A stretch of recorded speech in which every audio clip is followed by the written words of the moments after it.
बिस्मिल्लाहिर्रहमानिर्रहीम।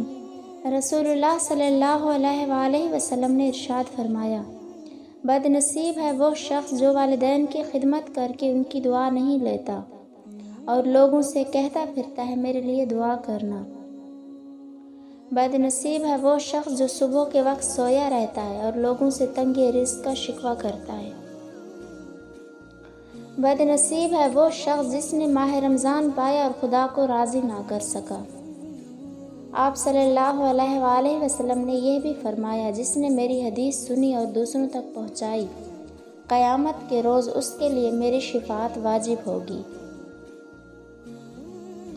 रसूलुल्लाह सल्लल्लाहु अलैहि वसल्लम ने फरमाया, याद रखो अल्लाह ताला की मदद और नुसरत सब्र के साथ ही है और हर तकलीफ़ और मुसीबत के बाद कुशादगी है और बिलाशुबा हर तंगी और मुश्किल के बाद आसानी है।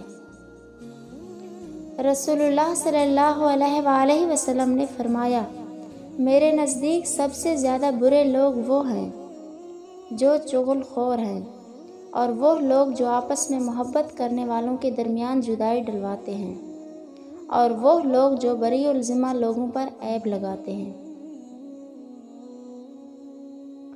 रसूलुल्लाह सल्लल्लाहु अलैहि वसल्लम ने फरमाया, तुम्हारा रब अपने बंदे की इस बात से बहुत खुश होता है जब वो कहता है, ऐ अल्लाह मेरे गुनाह बख्श दे, क्योंकि तेरे सिवा कोई और ज़ात नहीं जो गुनाहों को माफ़ कर सके।